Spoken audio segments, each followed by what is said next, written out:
Plaouen. Euh, donc, je suis professeur Kamal Adi. Je suis professeur Kamal Adi et je viens de la région d'Ottawa, une université qui s'appelle l'Université du Québec en Ottawa. L'Université du Québec est en fait un consortium d'universités il y a une composante de chacune des grandes villes du Québec. Et ensemble, ça forme la plus grande université au Canada. Okay. Sauf qu'on est relativement autonome, chaque composante est relativement autonome. Donc je travaille dans le domaine de la cybersécurité. Évidemment, mes champs de compétences vont au-delà de l'intelligence artificielle et puis de l'apprentissage automatique. J'applique souvent des méthodes formelles pour renforcer les systèmes d'un point de vue de sécurité. Mais j'aborde aussi le problème de la sécurité aussi bien d'un point de vue théorique que d'un point de vue pratique et puis implémentation. Mon expérience en intelligence artificielle, enfin l'application d'intelligence artificielle plus exactement dans le domaine de la cybersécurité, n'est pas très grande. Ceci dit, j'ai quelques travaux de recherche que j'ai menés dans les dernières années, dans lesquels nous avons appliqué de l'apprentissage dans le but d'assurer la sécurité des systèmes. Alors, la présentation que je vais vous faire est assez légère. Hein. C'est une présentation d'après-midi et je l'ai faite de manière à ce qu'elle soit un peu self-containing, c'est-à-dire que je vais répéter quelques petites notions, mais d'une manière très très sommaire. Je ne rentrerai pas dans le détail de formalisation. Et le but de cette présentation, c'est de montrer que le domaine du learning, d'apprentissage, et plus précisément le deep learning, c'est quelque chose qui peut s'appliquer très bien dans le domaine de la sécurité informatique. D'accord ? Et je vais en particulier vous présenter deux applications dans lesquelles on fait de l'apprentissage pour atteindre certains objectifs de sécurité. Alors, évidemment, la sécurité informatique est abordée dans un contexte où il y a une évolution fulgurante dans l'utilisation des systèmes informatisés et que le monde aujourd'hui est numérique et par excellence. Et puis, nous sommes aujourd'hui un monde ultra connecté et on est à l'ère, ce qu'on appelle l'ère de l'Internet des objets. Okay. 30% de la croissance mondiale, en fait, elle est liée aux technologies de l'information. Ceci rend d'autant plus le domaine de la cybersécurité un domaine important sur lequel il faut travailler. Okay. Par ailleurs, les dernières années ont vu l'apparition des systèmes mécatroniques qui sont autonomes, qui sont hautement complexes. Vous pouvez penser par exemple aux voitures autonomes. Dans quelques années, probablement, ce serait une réalité. Donc, les voitures seraient très autonomes et prendraient des décisions à la place du conducteur. Et évidemment, ces systèmes-là vont être vulnérables à des attaques de sécurité. Donc, l'aspect sécurité devient quelque chose d'important. Beaucoup d'infrastructures reposent sur des systèmes d'informatique complexes. Et puis évidemment, c'est comme vous avez des secteurs stratégiques d'un pays, par exemple, qui reposent sur des infrastructures IT complexes, et que ces systèmes-là peuvent être attaqués d'un point de vue IT et d'un point de vue informatique. Évidemment, ça donne quelque chose de très important sur lequel il faut se pencher. Okay. Alors aussi, les systèmes le mot complexité est important parce qu'on est passé il y a quelques décennies des systèmes relativement simples dans lesquels on avait la maîtrise, le contrôle, et on est rendu à des systèmes extrêmement complexes et comme vous le savez, la complexité c'est l'ennemi numéro 1 de la sécurité.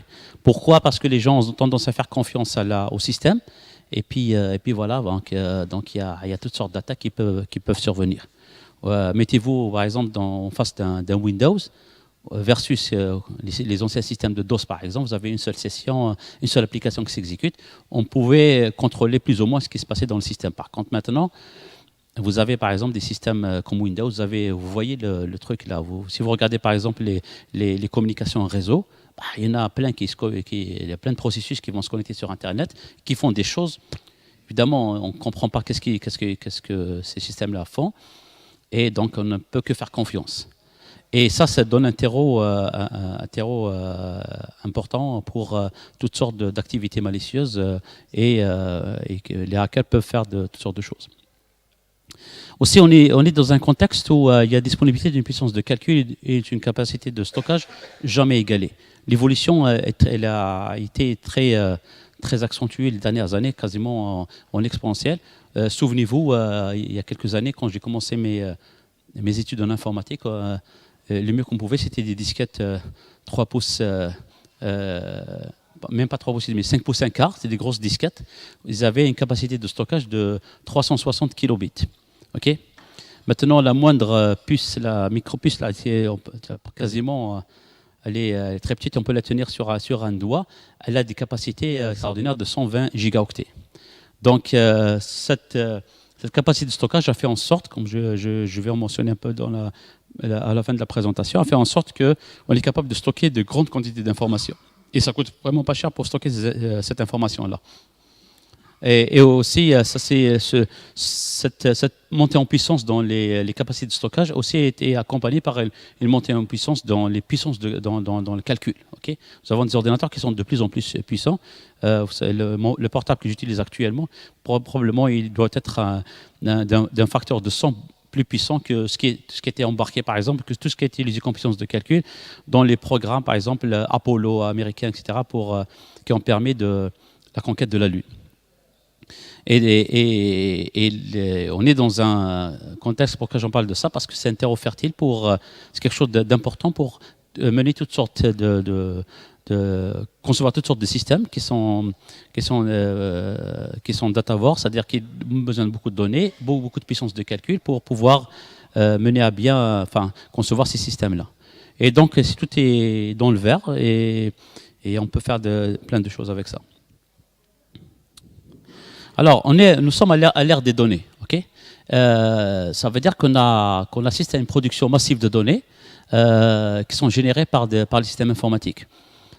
Toutes sortes de systèmes peuvent générer des données. Vous savez, nous sommes à l'ère du connecté, que ce soit une montre connectée, que ce soit les smartphones, que ce soit les différents outils qui sont disponibles sur Internet ou sur le web. Ça génère énormément de données. Et ces données-là sont la matière première de tout ce qui est fondement de l'intelligence artificielle et en particulier tout ce qui est le machine learning. Okay, et évidemment, ces données-là sont complexes. Il y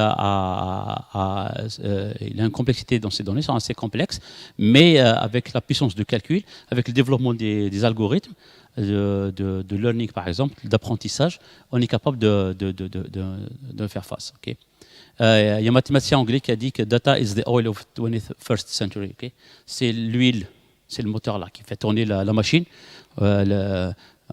C'est comme une voiture, tu mets de l'huile pour faire tourner la machine. Et donc, le 21e siècle, c'est les données qui vont servir de catalyseur, si vous voulez, pour que la machine, toute la machine puisse tourner correctement, okay, avec les applications, évidemment. Alors, vous avez, dans ce petit schéma-là, vous avez le domaine de sciences des données, qui est l'intersection de plusieurs domaines, c'est le domaine d'expertise, le domaine des mathématiques et le domaine de l'informatique. C'est pour ça que les gens qui font, par exemple, des statistiques, se retrouvent assez facilement, et dans le domaine de mathématiques se retrouvent dans ça. Les informaticiens aussi, ils ont leur rôle à jouer. Et l'apprentissage automatique il fait partie de la science, ce qu'on appelle la science des données. Alors, évidemment, à l'ère de la science des données, nous avons d'abord l'accès à de l'information qui est à grande échelle. On a des bases de données qui sont gigantesques. On parle de big data ou de données massives. On a aussi accès à des données qui sont de bonne qualité. Okay, les bases de données qui sont utilisées principalement pour faire des avancées spectaculaires en apprentissage automatique, c'est rendu possible parce que ces données-là sont d'assez bonne qualité. Okay.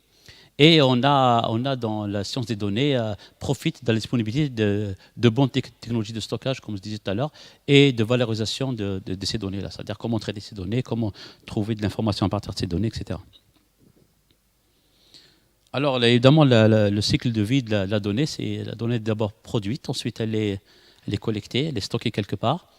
Ensuite, on peut faire toutes sortes de choses sur cette donnée-là. On peut faire du forage, on peut faire de l'analyse, on peut faire de la valorisation, on peut faire aussi de la production de métadonnées, d'autres choses. Okay, ensuite, on peut la conserver pour utilisation future, on peut la réutiliser, etc. Donc c'est un cycle classique. Je vais juste pointer deux domaines qui sont la collecte de données, puis un peu dans l'analyse de données. Okay. Alors la génération de données est rendue très facile puisque tout pratiquement est générateur de données utiles. Okay, quand on pense par exemple aux communications téléphoniques, quand on utilise nos cartes bancaires, on laisse toutes sortes de données.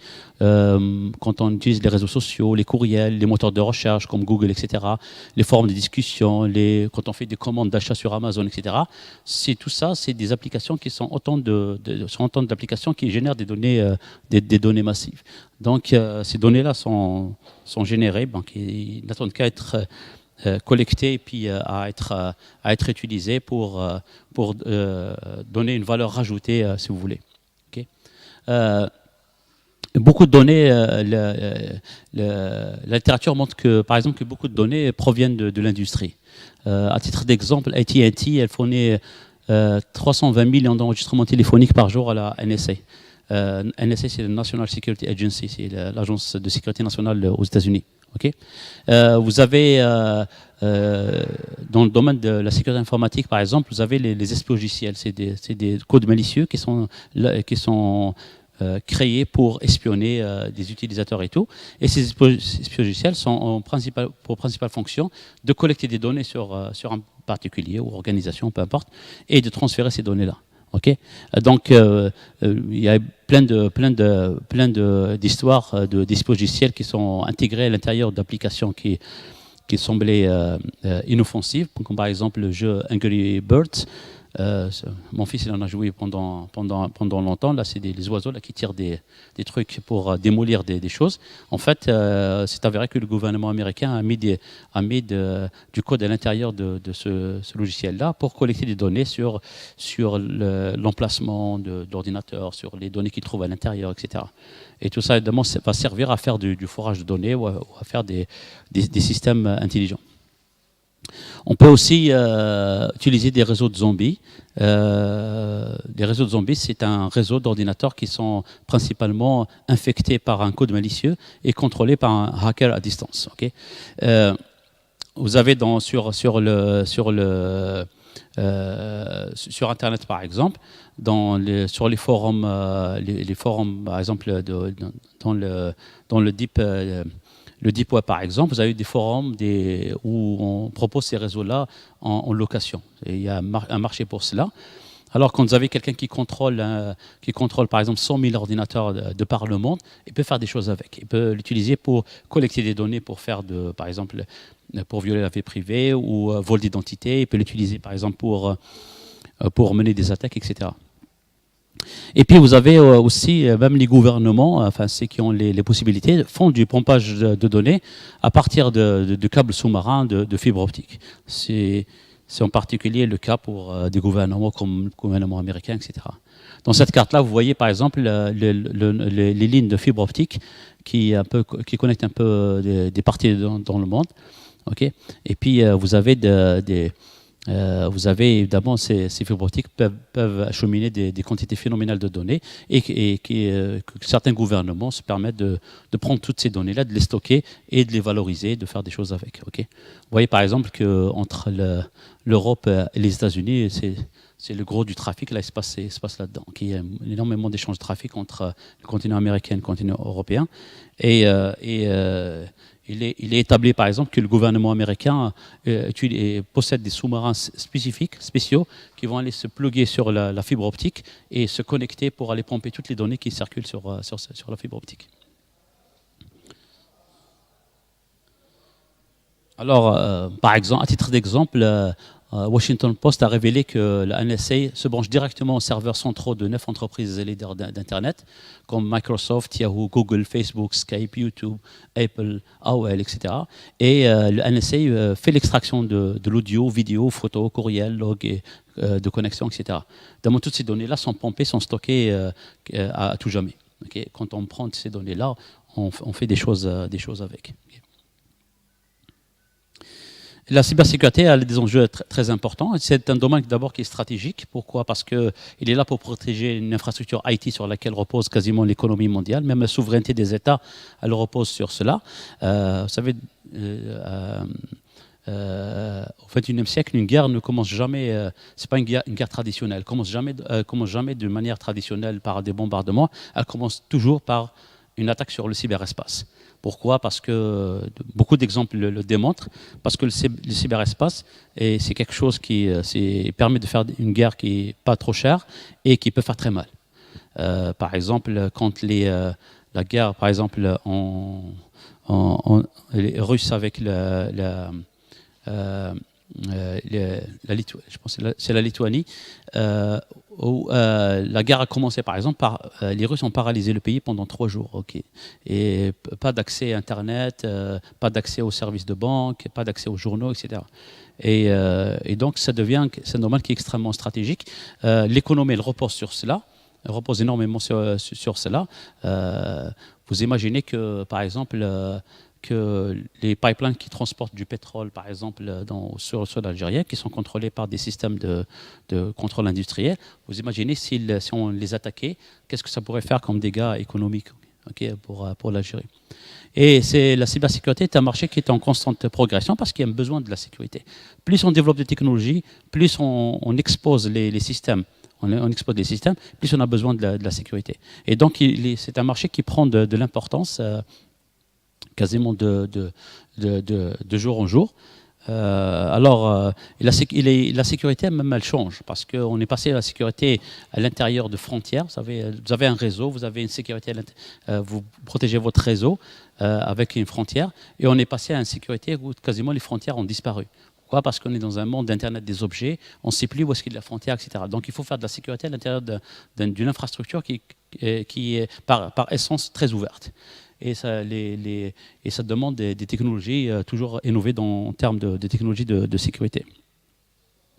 Et puis vous avez aussi les technologies d'attaque, de cyberattaque, ont toujours une longueur d'avance sur les technologies de la cyberdéfense. Okay.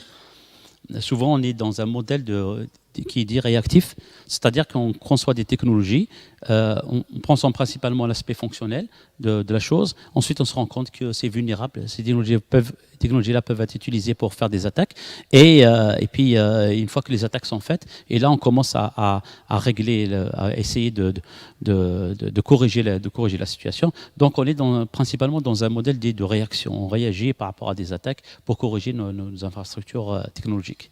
À titre d'exemple, prenez par exemple Windows, vous recevez des mises à jour tout le temps, des mises à jour de sécurité. Pourquoi des mises à jour de sécurité? Parce qu'on découvre des vulnérabilités dans le système, et souvent après des attaques, après qu'on ait perpétré des attaques, on utilise ces vulnérabilités-là, et donc on fait de la mise à jour, etc. Mais ça n'existe pas, la sécurité absolue n'existe pas. Okay. Et toujours, on développe des technologies de sécurité quand on constate qu'il y a des vulnérabilités ou des faiblesses dans les systèmes. Là, on développe de nouvelles technologies. Alors, l'intelligence artificielle, on en parle depuis un peu plus que 50 ans. Et au commencement, il y avait beaucoup d'espoir dans l'intelligence artificielle. Quand on regarde l'histoire de l'intelligence artificielle, il y a eu un certain désenchantement pendant une certaine période. Donc cet espoir-là, on pensait que l'intelligence artificielle allait régler toutes sortes de problèmes. Il y a un désenchantement. Et puis, parce qu'on a sous-estimé un peu la difficulté. Ensuite, il y a la renaissance de l'intelligence artificielle à partir des années 90, principalement drainée par le machine learning. Okay. Et puis, le développement s'est considérablement accéléré à partir de 2012, comme mes collègues l'ont souligné, dopé principalement par des avancées spectaculaires, entre autres par le learning et le deep learning, okay, qui a remis en scène tout le domaine de l'intelligence artificielle. Okay. Le machine learning, c'est une technique de développement logiciel qui apprend à l'ordinateur à exécuter une tâche sans explicitement lui dire comment la faire. C'est une programmation principalement dirigée par les données. Elle est basée sur l'apprentissage par l'exemple, et on distingue 2 phases. La phase d'apprentissage qui permet de faire le lien entre les entrées et les sorties, et puis la phase de prédiction qui elle, permet de généraliser et d'extrapoler ces données. pour la plupart d'entre vous, j'imagine que c'est... j'ai préparé une présentation relativement générale parce que il y avait des personnes qui ne sont pas du domaine qui vont assister. Là. Okay. Alors, je vous donne un exemple très intuitif qui se trouve sur Internet, pour vous retrouver sur Internet. Pour faire du machine learning, vous savez, imaginez un botaniste qui se promène dans une forêt et puis qui mesure la hauteur et puis le diamètre des arbres. Okay. Donc, il va consigner tout ça dans un tableau. Bah, la première colonne, c'est le diamètre des arbres, et puis la deuxième colonne, c'est la hauteur des arbres. Et puis, il va dire, voilà, il regarde le tableau, il va dire, tiens, j'aimerais bien représenter ça graphiquement. Bah, il représente ça graphiquement, et puis un être humain, évidemment, qui est intelligent, va se rendre compte très vite que ces points-là, peut-être, ils ont tendance à être comme une droite. Et donc, on trace la droite, et puis en découvrant la droite, parce que c'est une droite, l'équation elle est relativement simple, c'est y ax plus b, on trouve les paramètres a et b, on trace la droite. Du coup, on vient de faire c'est supposer que c'est un ordinateur qui découvre cette droite-là, et c'est du machine learning. Donc, si vous avez cette droite-là, évidemment, on peut aller à n'importe quel moment. Si on connaît le diamètre de l'arbre, on peut deviner, on peut déduire sa hauteur. Okay. Donc, la droite, c'est le modèle qui représente, si vous voulez, les observations qui ont été faites qui ont été consignées. D'accord. Alors, le machine learning, c'est du VGR. On va prendre des données qui sont des observations, on va chercher un lien entre ces données, et puis à travers ce lien, on généralise et on fait des prédictions. Principalement ça.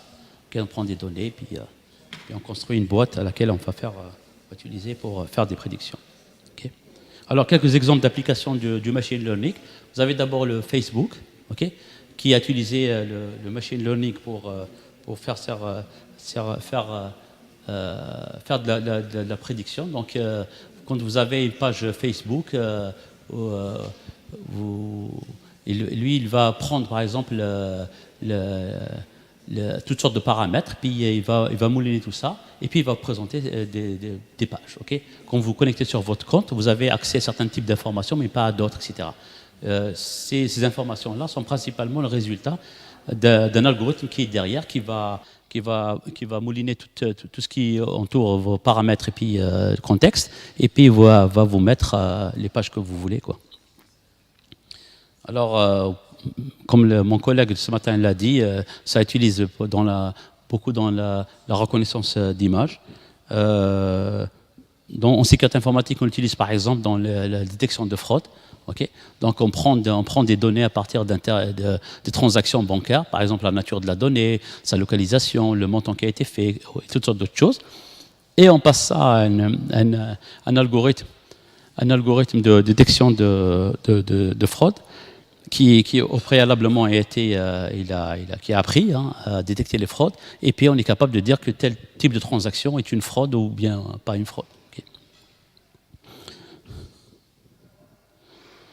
Alors, le deep learning est un seul domaine du machine learning. C'est une manière particulière de faire du machine learning. Et il est encodé par un réseau de neurones, des perceptrons, à plusieurs couches. Okay. Alors, un perceptron, c'est une pile de classificateurs linéaires. Et elle permet de réduire la donnée d'entrée, qui peut être complexe, en l'abstrayant ses caractéristiques essentielles, principalement. Okay. De passant d'une couche à une autre, on prend la donnée et puis on extrait les caractéristiques essentielles de cette donnée-là. Et ces caractéristiques-là serviront de référence pour un algorithme d'apprentissage. Alors, si vous donnez une image brute, par exemple en entrée à un algorithme de deep learning, il va découvrir tout seul comment résumer cette image brute par une série de caractéristiques essentielles et va prédire sa classe. Il va vous dire c'est une image d'un chien, d'un chat, etc. On pourrait par exemple on pourrait prendre ce modèle dans l'autre sens et de faire en sorte que si on lui donne en entrée une série de caractéristiques, il va produire une image en sortie. Okay. Donc, ce sera une image nouvelle qui aura principalement les caractéristiques correspondantes à ce qu'on a entré. Donc, si vous voyez, par exemple, dans cette image-là, Google a développé une application qui s'appelle Google Deep Dream, qui permet de rentrer un certain nombre de caractéristiques. Il va vous générer une image qui n'est pas une image réelle, mais une image comme elle est vue par la machine. D'accord ? Alors, dans le cadre de l'application du deep learning à la cybersécurité, je vais vous présenter deux applications. qui ne sont pas miennes, qui sont publiées dans la littérature. C'est des travaux même récents, 2018. La première, c'est détection du trafic Tor. Okay, je vais vous dire qu'est-ce que c'est plus tard. Et puis la deuxième, c'est l'élaboration de systèmes de détection d'intrusion à partir d'un algorithme d'un apprentissage automatique. Okay. Alors, c'est quoi un Tor ou un réseau Tor? Tor, c'est un acronyme pour The Onion Router. C'est un réseau informatique superposé, mondial et décentralisé. Okay. Il est composé d'un certain nombre de nœuds qu'on appelle des serveurs. Okay. Ce sont des serveurs. Et il permet, grâce à une technique de routage en oignon, d'anonymiser la connexion sur l'Internet. Donc, les réseaux Tor sont utilisés pour faire des communications qui sont anonymes, c'est-à-dire qu'on ne laisse pas de trace de son adresse IP ou de l'origine de celui qui envoie le message. Okay. Alors, le réseau Tor a été développé dans les années 90 par l'US Naval Research Laboratory. Et l'idée est que les nœuds intermédiaires du réseau ne connaissent que ceux qui sont en relation directe avec eux, mais pas aux extrémités. Donc, chaque nœud connaît uniquement ses voisins, mais pas les nœuds d'extrémité. De telle manière qu'un utilisateur qui va utiliser un réseau Tor et qui va passer d'un nœud à un autre nœud, si quelqu'un intercepte la communication au milieu, il ne peut pas savoir quelle est l'origine, qui est la personne qui a envoyé le message. En fait, on utilise principalement une technique cryptographique pour faire cela. Alors, le client Tor va sélectionner de manière aléatoire plusieurs nœuds parmi la liste des serveurs. Donc, il y a des serveurs qui sont un peu partout dans le monde. Il prend en aléatoire une liste de serveurs disponibles et il va créer ce qu'on appelle un circuit ou un tunnel encrypté entre eux. Donc, il va prendre le message qu'il va envoyer à son destinataire et les chiffrer de manière successive par couche. Okay. Donc, si le nœud veut envoyer un message M, donc il va prendre les clés publiques des différents nœuds qui composent le chemin ou la route, et il va encrypter ça avec la clé publique des différents nœuds. De telle manière à ce qu'à n'importe quel moment, quelqu'un qui intercepte le message, c'est un message qui est crypté par une clé publique. Et donc, tout ce qu'on va voir, évidemment, même si le message est crypté, les informations d'entête, c'est-à-dire l'adressage, etc., restent en clair. Donc, à telle manière à ce qu'à chaque fois, même si on prend le message, le contenu intérieur est crypté, mais on peut voir juste l'adresse de deux nœuds successifs, mais pas le reste. Le reste des adresses sont cachées à l'intérieur. Alors, donc chaque nœud est chiffré chaque couche est chiffrée avec la clé publique d'un routeur Onion, présent sur le chemin emprunté par le message. Évidemment, le chemin étant décidé a priori par le client. Et lorsqu'un routeur Onion reçoit un message, il épluche la couche courante et en la déchiffrant avec sa clé secrète. Et ceci révèle les instructions de routage pour savoir à quel prochain routeur il faut envoyer le message résultat. Alors, pour illustrer un peu ça, vous voyez, donc si Alice, par exemple, veut envoyer un message à Bob, ici, donc la première étape, c'est que le client Tor d'Alice obtient une liste de nœuds Tor d'un serveur d'annuaire. Ensuite, elle choisit un chemin. Okay, donc Alice, ici, elle passe par 3 ordinateurs avant d'arriver à Bob. Et puis elle prend le message qu'elle va envoyer à Bob, elle va l'encrypter avec la clé publique du premier ordinateur, ensuite avec la clé publique du deuxième ordinateur, ensuite la clé publique du troisième serveur, et elle envoie le message. Donc, quand elle envoie le message, s'il... Est-ce qu'il y a un pointeur laser, non? Il n'y a pas? Tu n'as pas dit pointeur laser? Non, il n'y a pas. Un pointeur laser, non, il n'y a pas?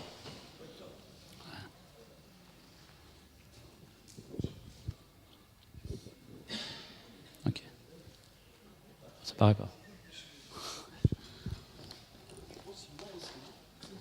Je sais pas, aucune idée. Ouais.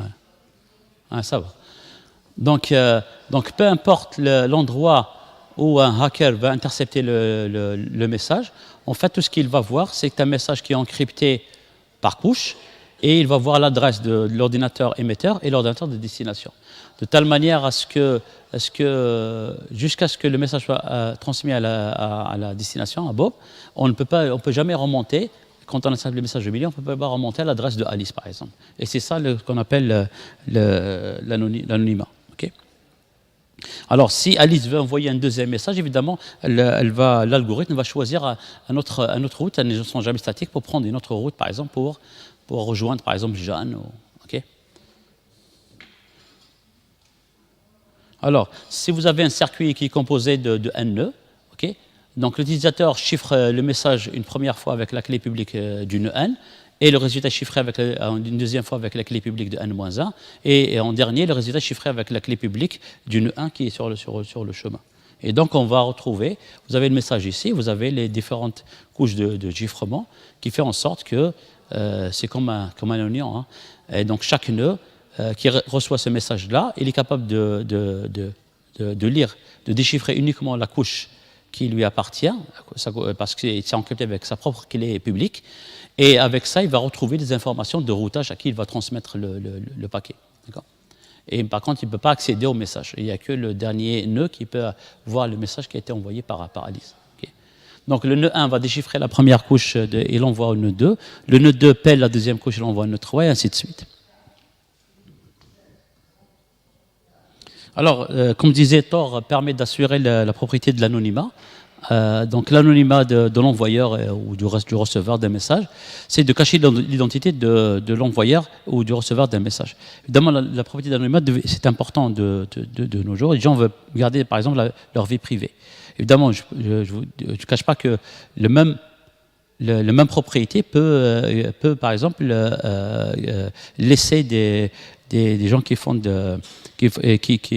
par exemple des hackers ou des cybercriminels activés en toute anonymité. Donc vous avez cette notion d'anonymat, là par exemple, favorisé beaucoup l'émergence de marchés noirs sur Internet, parce que les gens peuvent faire des transactions, ça c'est associé par exemple à une monnaie électronique comme le Bitcoin, pour faire du marché noir sur Internet. Donc il n'y a pas que des bons côtés. Mais l'anonymat aussi, le citoyen peut exiger par exemple, de faire des achats sur Internet sans que tout le monde sache qu'est-ce qu'il a acheté, par exemple. Okay, garder l'anonymat.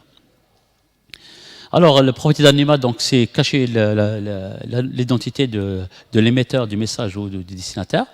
Alors, vous avez des propriétés secondaires, par exemple la non-chaînabilité, qui est la propriété qui permet au système de ne pas être capable de relier deux messages à la même source. Okay. Si j'envoie deux messages successifs, la non-chaînabilité, c'est-à-dire le système ne peut pas dire que les deux messages proviennent de moi.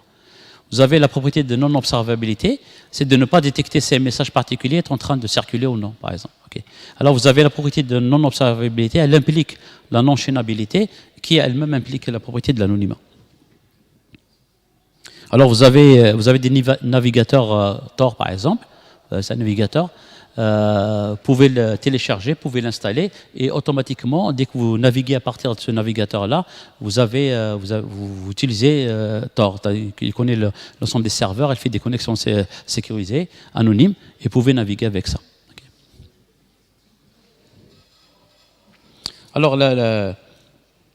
Alors la problématique avec les réseaux, maintenant je vais lier avec l'apprentissage automatique, c'est de pouvoir détecter du trafic Tor. Vous savez, on va traiter du trafic qui est complètement crypté. Alors, évidemment, quand on fait la préservation de la vie privée, c'est bon, c'est une bonne propriété, on aimerait bien que les gens en bénéficient, mais toutes sortes d'activités malicieuses ou criminelles, ou cybercriminelles, vont utiliser la même chose.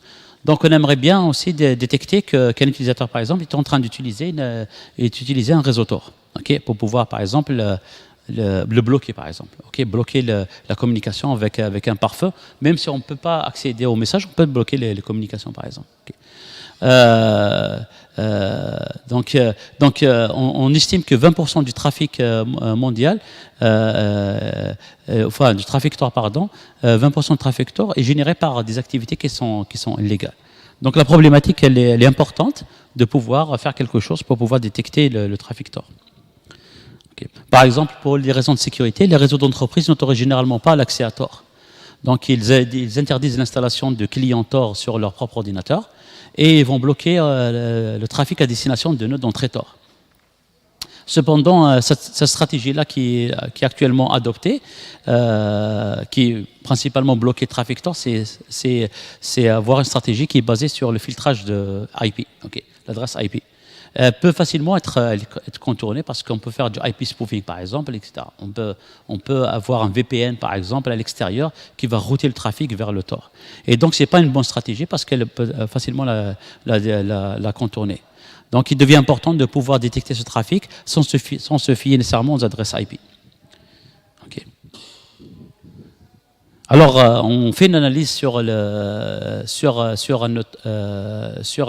trafic qui est dans un nœud-Tor, entre le client et un nœud-Tor d'entrée par exemple, et à partir du flux réseau qui est capturé, évidemment le flux étant encrypté, et il est possible de déterminer la nature du trafic, c'est-à-dire dire que c'est un trafic Tor ou pas, et il est possible aussi de connaître l'application Tor qui a généré ce trafic.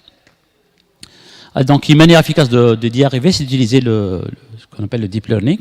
Et là, ça voilà une expérience qui a été menée pour détecter le trafic Tor avec du deep learning. Donc on a pris des caractéristiques du trafic, mais on ne connaît pas le contenu, mais des caractéristiques, par exemple le temps entre deux paquets sortants, le temps entre deux paquets entrants, par exemple le temps entre deux paquets envoyés, peu importe la direction, le temps total d'une connexion, la vitesse en termes de paquets par seconde, etc. Donc on a pris des caractéristiques, on a plus que ça. Okay. Et on a pris une base d'apprentissage de 55 000 instances. Ce qui est en noir, par exemple, ça vous montre une instance du trafic, et vous avez tout ce qui c'est écrit, par exemple, en lettres, c'est les caractéristiques, et puis les valeurs sont en bas. Voilà, donc on prend cette base de données d'apprentissage, et puis on a construit un réseau de neurones qui a entre 2 et 10 couches cachées, et on a fait l'expérimentation. Bon, dans cette expérimentation particulière, on a trouvé que l'optimal était d'avoir 5 couches cachées. Donc vous avez le trafic qui est capturé ici par un trafic PCAP qui est capturé à l'entrée d'un réseau. Okay. Et puis vous avez ici la couche d'entrée, et vous avez les couches cachées. On a utilisé ici un rule of activation sur les nœuds internes, et on a utilisé sigmoid ici pour avoir une valeur de sortie, okay, entre 0 et 1. Alors, une fois qu'on a entraîné le système, vous voyez ici dans ce tableau-là, par exemple, avec le nombre d'époques, la précision, comment elle augmente. Okay. Et puis le loss, c'est-à-dire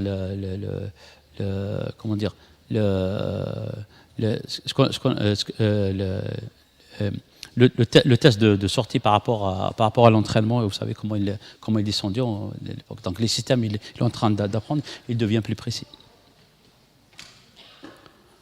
Alors on teste évidemment le réseau qu'on a construit par rapport à trois propriétés, qui sont la précision. Okay. La précision, qui c'est le nombre de vrais positifs sur le nombre de vrais positifs et de faux positifs. Okay. Donc par rapport à quand le système dit c'est un trafic Tor, okay, on regarde quel est le pourcentage, à quel point il dit vrai. D'accord. Vous avez aussi un deuxième paramètre qui est largement utilisé, ce qu'on appelle le recall, qui est le rapport sur les vrais positifs sur les vrais positifs et les faux négatifs. Okay. Donc, par rapport à tout ce qui est... Ça, c'est le système parfait. Okay. Ben, combien il est vrai par rapport au système parfait. Et puis, vous avez le F-score, qui est une moyenne, okay, qui est 2 fois la précision fois le rappel sur la précision et le rappel. Donc, c'est une moyenne entre la précision et le rappel. Ce n'est pas une moyenne arithmétique. Alors, évidemment, on a fait le test sur la base de données. Quand on fait l'apprentissage, on partage la base de données en une partie pour l'apprentissage, l'autre pour le test. Quand on a fait le test, et on a comparé ça par rapport à deux techniques qui sont techniques de surface. Vous voyez que, par exemple, la régression logistique, elle donne une précision de 87%. Le naive Bayes, c'est 91%. Et puis, en utilisant le deep learning avec 5 couches, on arrive à une précision de 95%. Vous voyez, le rappel est aussi important, et puis le F-score aussi. Donc, la solution deep learning, elle a emporté par rapport aux solutions aux algorithmes d'apprentissage de surface, qui sont la régression et la logistique et le naive Bayes.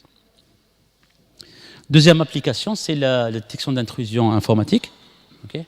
Alors, par intrusion, je sous-entends toute activité anormale qui vise à violer la sécurité d'un système informatique. Okay. Alors, la détection d'intrusion, c'est l'analyse automatique de données résultant d'activité du système, donc tout ce que le système génère comme activité, dont le but d'identifier les activités qui violent les propriétés de sécurité fondamentales, la confidentialité, l'intégrité et la disponibilité des ressources du système.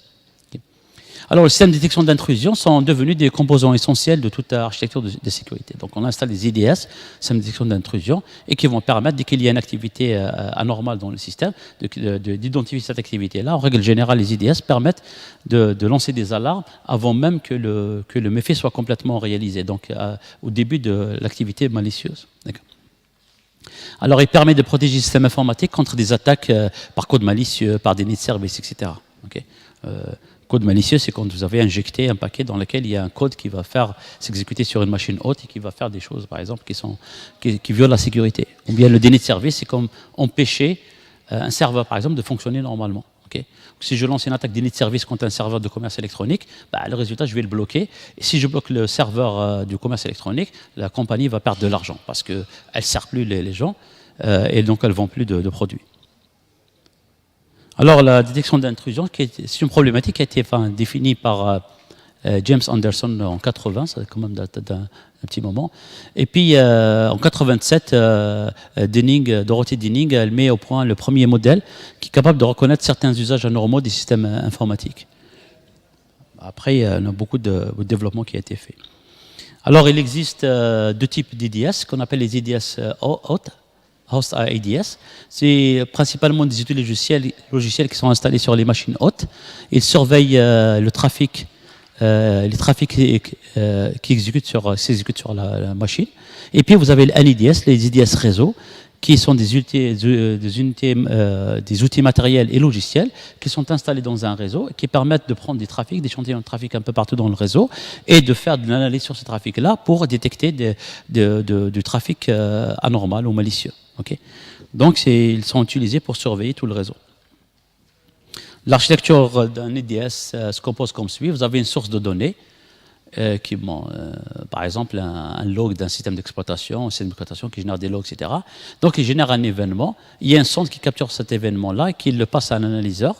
Et l'analyseur prend en entrée une politique de sécurité, il analyse tout ça, et puis il va générer des alertes vers un gestionnaire d'alerte qui va envoyer des notifications à l'administrateur, par exemple. Il peut recevoir des actions des réponses à partir de l'administrateur pour prendre des mesures de sécurité.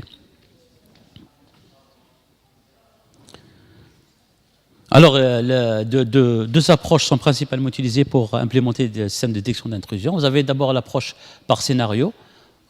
Donc, on va essayer de modéliser des actions intrusives en termes de signature d'attaque. Donc, on dispose d'une bibliothèque de signatures et on va déclencher une alerte si un scénario d'attaque correspond à correspond à une signature d'attaque. C'est-à-dire qu'on a une bibliothèque de signatures d'attaque qui sont dans une base de données et puis on va déclencher une alerte si le trafic qui a été analysé correspond à une signature d'attaque. Et pour cela, on va utiliser des mesures de corrélation. Deuxième approche pour implémenter des IDS, qu'on appelle une approche comportementale. On va modéliser des comportements passés des entités du système, utilisateurs, applications, etc. Et puis, il y a une phase d'apprentissage pour faire correspondre un profil normal à chaque entité. Donc, on met les DS en phase d'apprentissage. Normalement, il apprend le comportement normal du système. Il regarde le trafic et il apprend. À partir du trafic, il a regardé. C'est la phase d'apprentissage. Et puis, une alerte est donnée. Si un événement relatif à une entité ne figure pas dans le profil normal. Donc, on détecte les profils anormaux.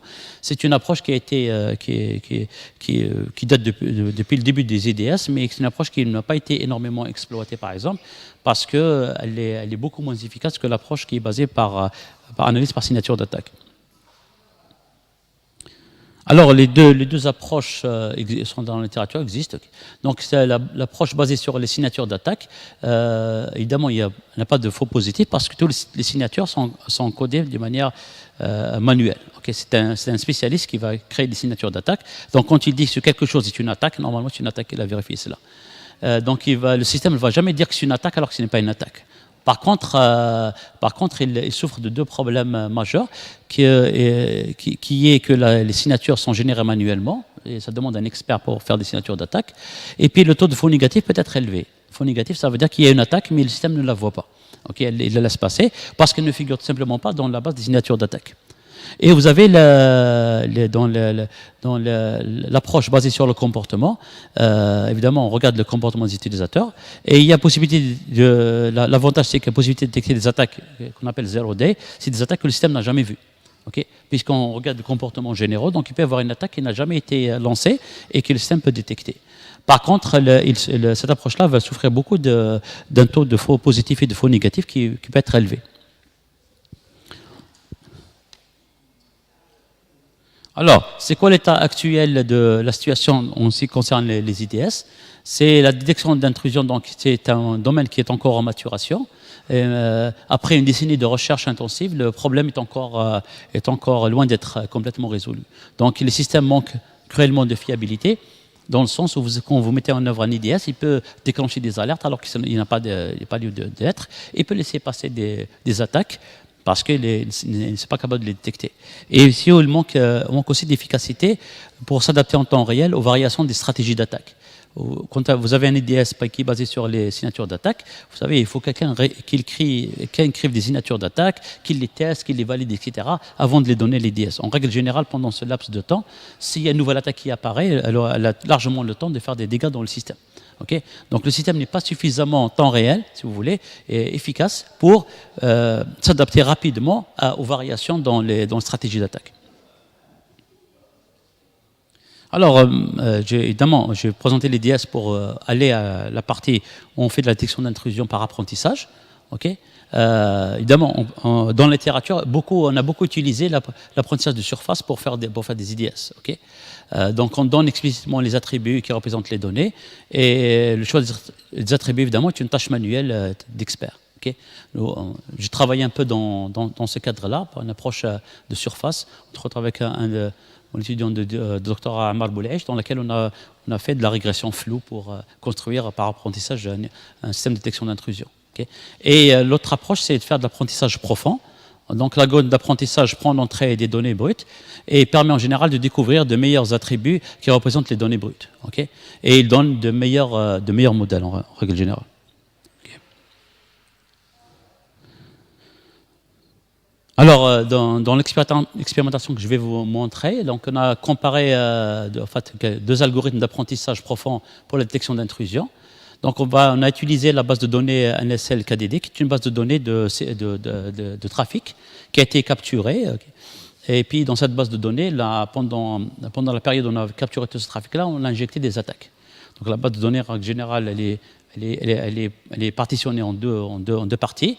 Une première partie qu'on va utiliser pour faire de l'apprentissage et une deuxième partie qu'on va utiliser pour faire des tests. Et la partie qu'on utilise pour faire des tests, on a des nouvelles attaques qui sont dans ce trafic-là, qui n'existent pas dans le trafic qu'on a utilisé pour faire de l'apprentissage. Alors, donc, on va utiliser la base de données NSL-KDD, okay, et on va expérimenter avec deux modèles d'apprentissage, un réseau de neurones vanille, c'est le réseau de neurones classique, et puis un modèle d'apprentissage autodidacte qui va utiliser un auto-encodeur. Okay.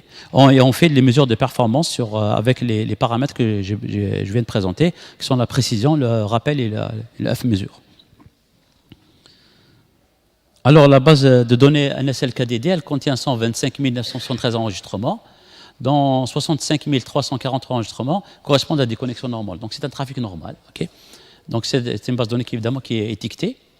On a 45 927 enregistrements qui sont des attaques de type DOS, c'est-à-dire des dénis de service, des attaques de dénis de service.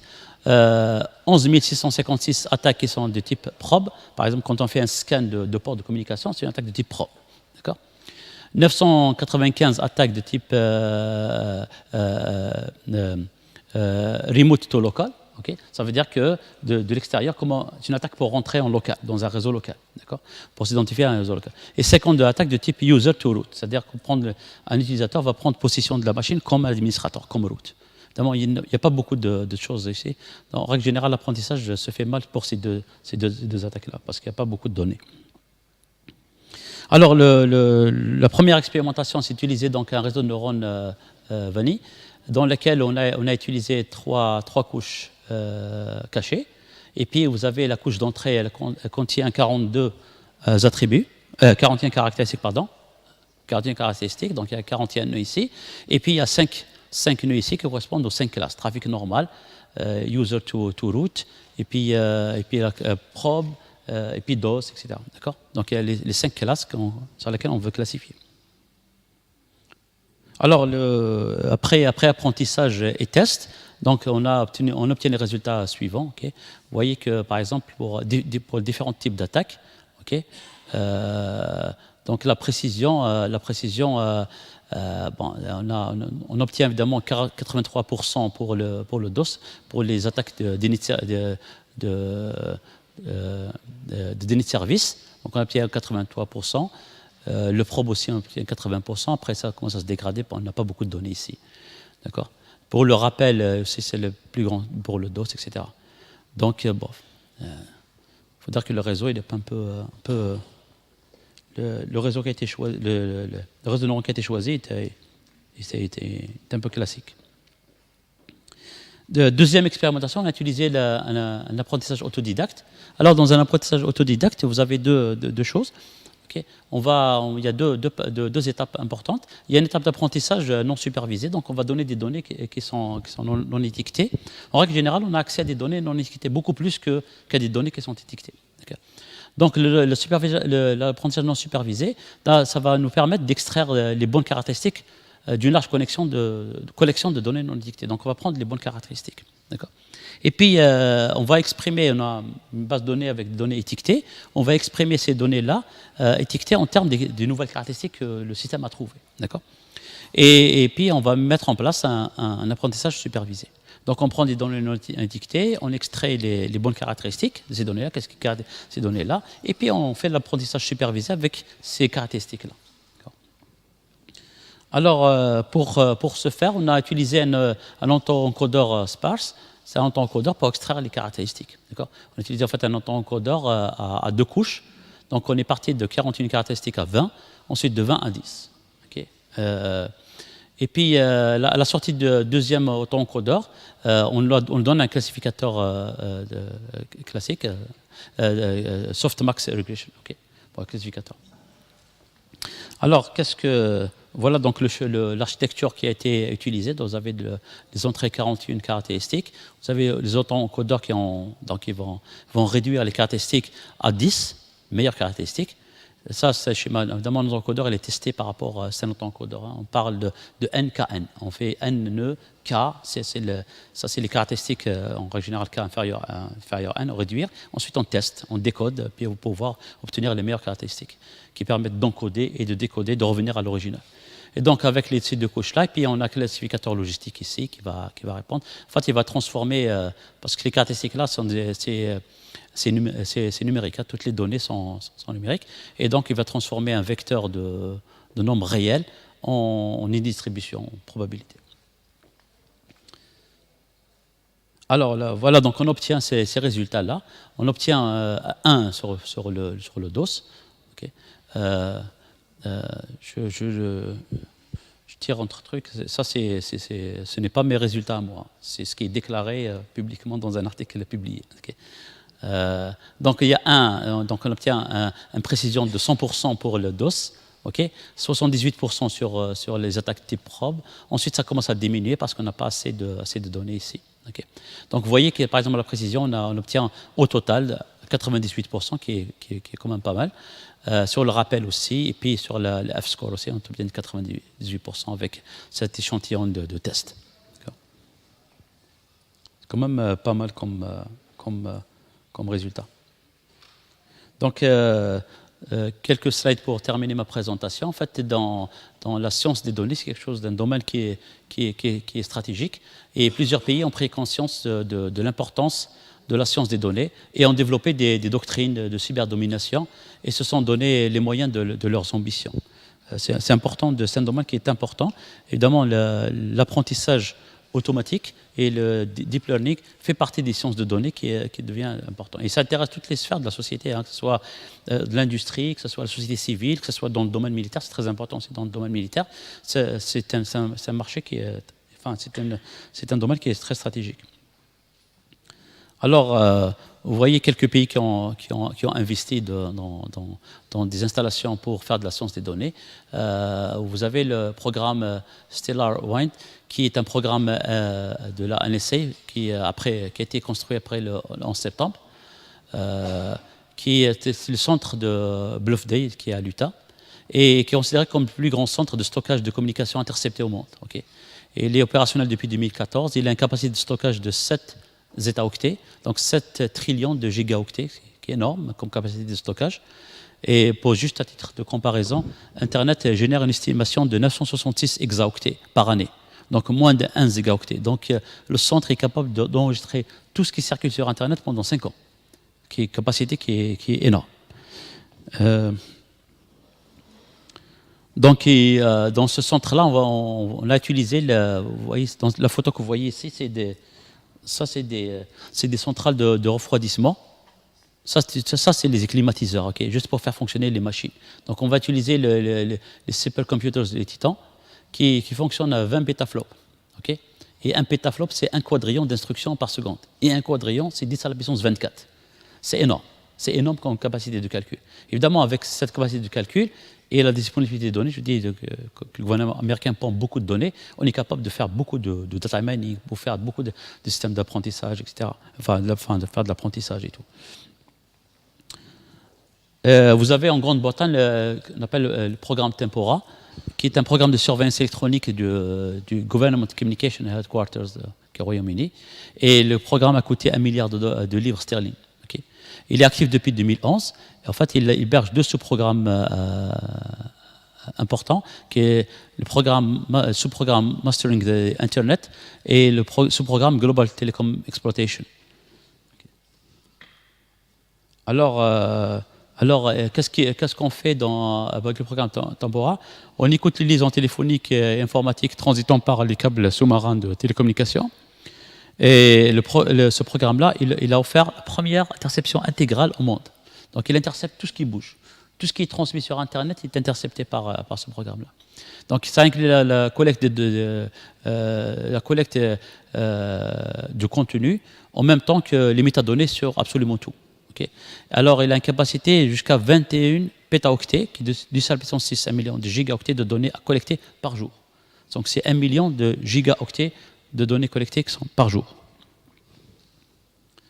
Voilà, donc merci beaucoup, j'ai terminé.